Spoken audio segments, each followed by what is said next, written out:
भजन भक्ति चैनल में आपका स्वागत है। दर्शकों, आज हम सुनेंगे शिव महापुराण कथा। आज हम सुनेंगे भगवान शिव की पावन कथा जो हमें शिव महापुराण से प्राप्त होती है। एक ऐसा ग्रंथ जो ब्रह्मा, विष्णु और महेश की दिव्यता को प्रकट करता है और जीवन के गहरे रहस्य को उजागर करता है। भगवान शिव की इस पावन कथा में आज हम सुनेंगे सृष्टि का आरंभ और शिव तत्व, सती और शिव का प्रथम मिलन, वीरभद्र का प्रकोप और यज्ञ का विध्वंस, पार्वती का जन्म और पुनर्मिलन, गंगा का धरती पर अवतरण, गणेश और कार्तिकी की उत्पत्ति, शिव का तांडव, विनाश और सृजन का रहस्य और अंत में शिव का संदेश। शिव महापुराण कथा। भगवान शिव की दिव्य लीलाओं और रहस्यों की अद्भुत कथा। प्रारंभ।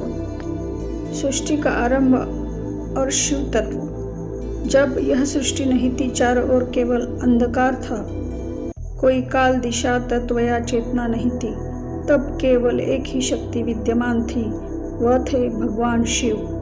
शिव का अर्थ है कल्याणकारी, शांत और शाश्वत। वे ही निर्गुण है और वे ही सगुण भी। शिव जन्म लेते हैं, न मरते हैं, वे समय के भी स्वामी हैं। उन्हें महाकाल कहा जाता है। वे योगी, योग के भी योगी, भूतों के भी स्वामी, भूतनाथ है और करुणा के सागर है। सती और शिव का प्रथम मिलन। सृष्टि के रचयिता ब्रह्मा जी ने पुत्र प्रजापति दक्ष की कन्या थी। सती ने शिव को ही अपना पति मानकर कठोर तप किया। शिव प्रसन्न हुए और दोनों का विवाह संपन्न हुआ। लेकिन दक्ष को शिव की जीवन शैली पसंद नहीं थी। वे उन्हें अघोरी समझते थे। एक बार दक्ष ने एक महायज्ञ का आयोजन किया और शिव को आमंत्रित नहीं किया।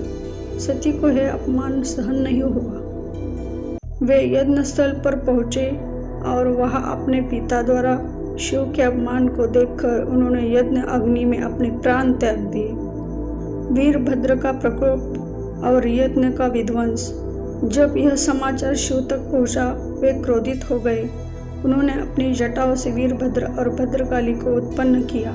वीरभद्र ने यज्ञ का विध्वंस किया और दक्ष का सिर काट दिया। शिव का यह रूप रौद्र रूप कहलाता है। जब वे सृष्टि में अधर्म का अन्याय देखते हैं तो वे संहारक बन जाते हैं। पार्वती का जन्म और पुनर्मिलन। सती ने अगले जन्म में हिमालय राज की पुत्री पार्वती के रूप में जन्म लिया। उन्होंने भी शिव को पाने के लिए घोर तपस्या की। कई वर्षों के तप से प्रसन्न होकर भगवान शिव ने पार्वती को अपनी अर्धांगिनी के रूप में स्वीकार किया। उनका पुनर्मिलन प्रेम, भक्ति और तप की चरम सीमा का प्रतीक है।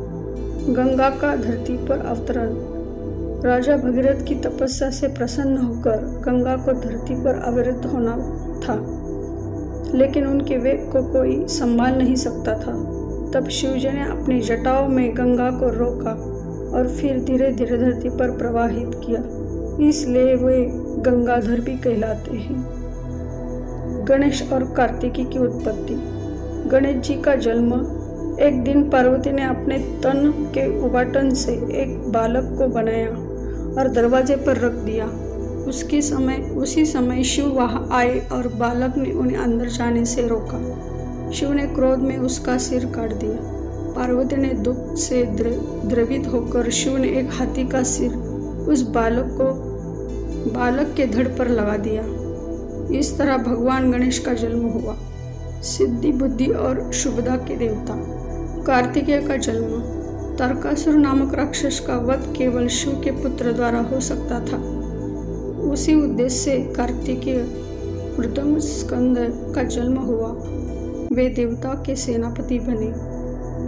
शिव का तांडव, विनाश और सृजन का रहस्य। जब सृष्टि में संतुलन बिगड़ता है तो शिव तांडव करते हैं। यह तांडव केवल विनाश नहीं बल्कि पुनः सृजन की चेतना है। उनका डमरू ब्रह्मांड की गति का प्रतीक है और तृतीय नेत्र ज्ञान और प्रलय का। शिव संदेश देना चाहते हैं कि त्याग, शिव सब कुछ त्याग कर भी सर्वशक्तिमान है। ध्यान, वे योगियों के अधियोगी है। करुणा, भस्मधारी शिव करुणा का महासागर है। समता, वे सभी को एक समान देखते हैं। देवता, असुर, पशु, भूत, पिशाच। शिव महापुराण केवल कथा नहीं, यह जीवन जीने की गहराई सिखाने वाला ग्रंथ है। यह हमें सिखाता है विनाश से ही सृजन होता है और सत्य को जानने के लिए भीतर उतरना होता है। हर हर महादेव। ओम नमः शिवाय। आपको ये कथा कैसे लगी? अच्छी लगी हो तो चैनल को सब्सक्राइब, लाइक, शेयर ज़रूर करें और कमेंट में हर हर महादेव लिखें। ऐसे ही पौराणिक कथा हम आपके लिए लाते रहेंगे। हर हर महादेव। राम भी उसका, रावण भी उसका, जीवन उसका, मरण भी उसका, तांडव है और ध्यान भी वो है, अज्ञानी का ज्ञान भी वो है। हर हर